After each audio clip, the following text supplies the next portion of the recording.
Hi, everyone. I wanted to give you a real life example of what social coaching can look like in our program with one particular child. I'm going to tell you what was he missing, how was he coached in order to have better social skills, and what the outcome was. So we have this little guy in our program. He's a sweet little guy. He's about 10 years old, and he has a lot of trouble socializing with other people because he gets really upset about things. A lot of times he's misreading what's going on, and he gets upset that he thinks things are unfair and that type of thing all the time. So he needs a lot of help in terms of learning how to connect with other kids. So a couple of weeks ago in the program, he came in and said, I'm not really connecting with the other kids in this group. And he was right, actually. He wasn't really connecting with the other kids in the group. And so we wanted to kind of unpack with him why that was and how we can make that better. Now, it's important to say here, we've known him now for several months. This is not something we would be able to do with somebody who came in for a trial like that for that first 1 hour. There needs to be a rapport that's developed between the coach and the person you're coaching.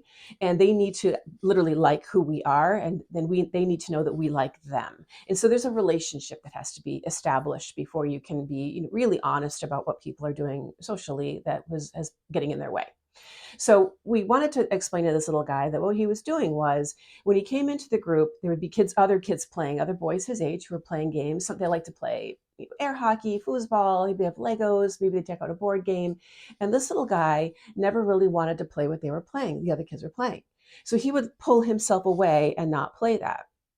In that moment, we would say, well, sometimes you play what somebody else wants to play if you want to connect with them. That's what we need to do. Even if it's not our favorite game, we'll play it for a little bit anyway, just to be with them. And he didn't want to do that.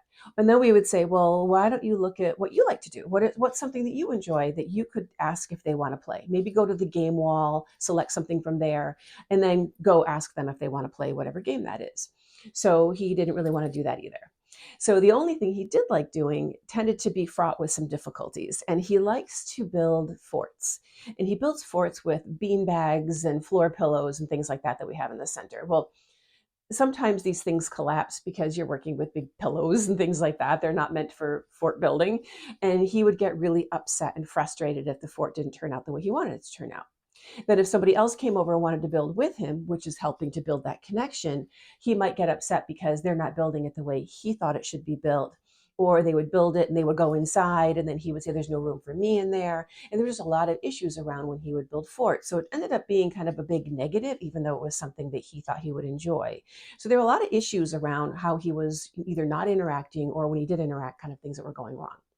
So I wanted to explain kind of all of those things, which we have been explaining in piecemeal as he's been with us. But where he had acknowledged that he wasn't connecting, we wanted just to kind of recap with him. These are the things that we're seeing, and this is why this has become an issue for you. And so we did. We explained to him that we want you to go with the flow. If you're playing a ball game, sometimes you're going to get the ball, sometimes you're not.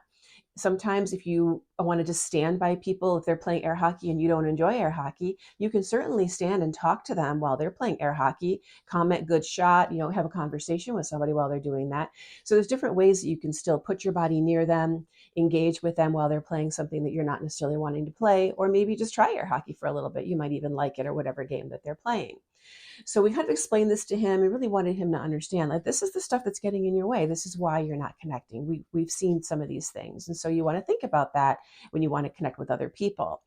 So then we decided to play a new game for this particular group. It's a game we play a lot at the center. It's called Death Ball, for those of you who might be familiar with it. It's basically kids sit in a big circle on stools with one kid in the middle, and it's keep away. We throw the ball across the middle of the circle, and the kid in the middle is trying to catch the ball. So when we're going to play this game, we explain the rules and let him know specifically, go with the flow. You're going to get it sometimes you're not. Sometimes you're going to be in the middle, sometimes you're not. You're just going to just try to have fun with these kids and let the little things go and don't make a big deal about things if you feel slighted in any way. So he played death ball and he did amazing. I mean, amazing. He was going with the flow. Sometimes he got the ball, sometimes he didn't. He was laughing, he was engaging, he was, picking up on someone else's joke and adding to it and just fully connecting during this particular game. So when the game was over, I definitely pulled him aside and said, yes, that's what we need. More and more and more of that from you. Look what you did. You went with the flow and kind of went through all the different things I just said, all the things that he did right. So he knows this is what we need from you and this is what you need to do in order to connect with other kids when you're playing with them.